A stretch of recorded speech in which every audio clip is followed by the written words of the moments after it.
శివుడు కలలో కనిపిస్తే ఏం జరుగుతుందో తెలుసుకుందాం. పరమాత్ముడు కలలోకి రావడం అంటే మామూలు విషయం కాదు, ఎంతో అదృష్టం ఉంటే తప్ప అటువంటి భాగ్యం కలగదని తెలియజేస్తున్నారు. స్వామివారిని నిత్యం కొలిచే వారికి కూడా అటువంటి భాగ్యం కలగకపోవచ్చు అని చెబుతున్నారు. పూర్వజన్మ సుకృతం ఉంటేనే శివుడు కలలో కనిపిస్తాడని చెప్తున్నారు.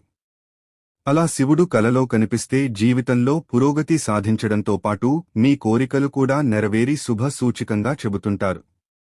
మీరు మీ కుటుంబ శివునికి పూజ చేస్తున్నట్టు కలవస్తే మీ కష్టాలు త్వరలో తీరతాయని, మీ పనిలో చిత్తశుద్ధితో నిమగ్నమై ఉండమని సంకేతము. సంతోషాన్ని, ఆయుష్షు, శ్రేయస్సు కలుగుతుంది. మీకు కలలో శివలింగం కనిపిస్తే పవిత్రమైనదిగా భావించాలి. కలలో శివలింగాన్ని చూస్తే మీ వ్యక్తిగత జీవితంలో చాలా కాలంగా ఎదురుచూస్తున్న కొన్ని పనులు పూర్తవుతాయని స్వప్న శాస్త్రం చెబుతుంది.